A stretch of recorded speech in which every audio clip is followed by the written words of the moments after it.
Hey guys, my name is David Monet Jr. As many as you know, I'm an artist, a graphic designer.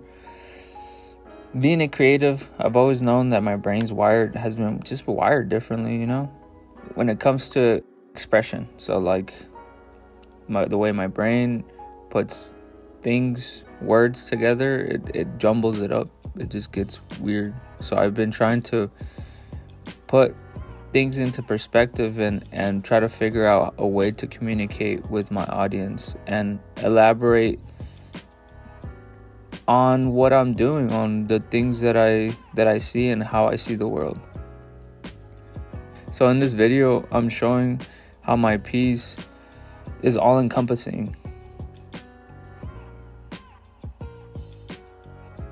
Let me give you guys a little background of myself. As a teenager, I fell in love with art and was determined to find a creative outlet. Whether it was through sport, through music, aggression, but not through words. Words were difficult. Words were hard to come by. The limited vocabulary I had made me want to express myself in many different ways. So I dabbled in architecture in high school. I thought that was my thing. I thought that was the thing that I was gonna, make hundreds and thousands of dollars. But in reality, it's not what called me. I wanted to see what else there was out there. So all the cool stuff I would see on TV, magazines, the stuff that my mom would buy at the store, like those weird spoons at Target or some weird ugly shoes at whatever Walmart. Somebody had to design that. Somebody had to make that. So I was like, oh, industrial design, make chairs and weird funky tables and the stuff you see in like Switzerland, like the furniture, it's like all advanced, and all the stuff you see in China where they make cool couches that fold into nothing. I love that stuff. Craftsmanship. So I was like, oh, through, design, I can do something with it. And at that time, we had the Art Institute come to my school. They would try to pitch a graphic design to us, sell it, and have kids go to that school. But little did they know that I wasn't going to pay for school. I was trying to figure out a way to game the system. I didn't believe in owing so much money to go to school, to get an education. So track was one of the things that opened the door for me. Now, I'm sharing this knowledge to you guys is because I'm giving you guys an understanding of what kind of put this whole piece together. There's a artist by his name's Alphonse Mucha, 1900s painter that would draw these beautiful women in gardens and elaborate typography and art, painting together, like the layouts. If you see how much movement there is in his work, the complexity, then you can kind of see where I was going with my piece. It tells a story, and I'm trying to tell a story within my piece. Let's see. I think I was in a class, in one of my drawing classes, and they told us to pick an artist, and I picked this artist because I thought it was easy to trace. I like the complexity, but the fact that it's so I like symmetry. So I think that's what people are attracted to, people that have symmetrical faces, because it gives you peace.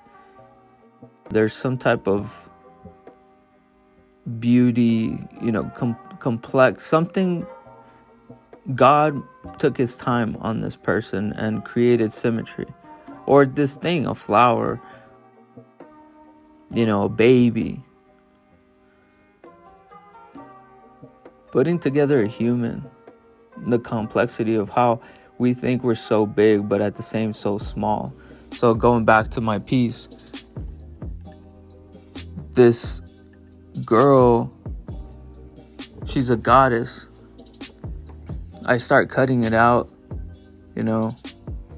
I printed these on huge boards. I got a great homie that helps me out with these, prints them out, and does a great job. They're very sturdy boards, and so I'm able to take an X-Acto blade. But because they're very sturdy, I have to trace back and forth the lines 3 times. So the first is to score the paper. The second one is to punch through the paper. And the third one is to get to the other side of the board. So that's how you get crisp lines. You have to take the process of doing the lines 1, 2, 3, boom, 1, 2, 3, and you get in this rhythm, this very melodic rhythm of, step and repeat, which is kind of nice because that's how we create craftsmanship. Doing something over and over and over. There's a beauty to that. And so, going back to my inspiration, if you look at his work, it's so organic, but at the same time, so like on purpose. The beautiful part of being an artist is that our creations can be as simple or complex as we want them to be. With this, I found a love for the creative process of old like school graphic design. They use photography, cutting, gluing, all to create a concept board or concept boards.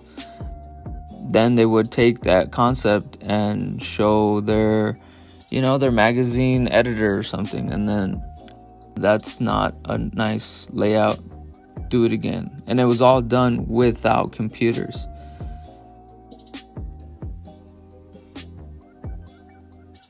You have to be a marketing genius. You kind of have to see what trends are moving forward so that you can hit the nail on the head. And this guy was an innovator. I'm speaking about Mucha, my inspiration for this piece. In school, I was very passionate about being a craftsman. And then you realize that that's just a style. It's not what needs to be. Like, there's so much beauty in other things. So I can describe my piece a little bit. It's a goddess reading a book of knowledge as you may. The knowledge is all within you, though. So she's kind of looking at her heart and looking at who she is and which direction she wants to go. Like, she's poking her head and her hands through time and space to sit alone in the desert. The desert is vast and empty, just like space. But she's in a version of space that's just as empty as, the stars and the moons, the galaxies. She's kind of taking a pit stop and kind of gathering herself and figuring out which direction she wants to go. The S on her chest kind of indicates that, you're in the center of your world and everything revolves around you. But it doesn't need to be in a negative connotation. Like, everybody has a certain world. They live in their own world. And they choose to share their world with people. How they choose to share it, it's on them. The headphones and the glasses, the old school glasses. So the glasses represent previous generations that she's still holding on to certain things. And the headphones is like absorbing knowledge in a different way, just like podcasts. Podcast was a great way for me to absorb knowledge quickly and continue to learn and like go to school and live vicariously through the stories that these people were doing. So if I was doing something monotonous, cleaning toilets or vacuuming or changing bags, throw in a podcast, and I would get a different perspective. I can kind of step away from myself and just imagine what these people are talking about and put myself in a world that makes sense. The waves behind it represent like technology and the new coming of information and the way things are progressing, and it's never ending. So it's like you're chasing something that you're just swimming in. Like there's no direction that you need to go to. Just fucking swim. You don't have to go to a certain end point. The end point doesn't matter. It's the journey that... So this piece represents that. The journey of time and space. Knowing that there's nothing, but there's everything around you. You make your world. You create a certain narrative and you go along with it. That's what your reality is.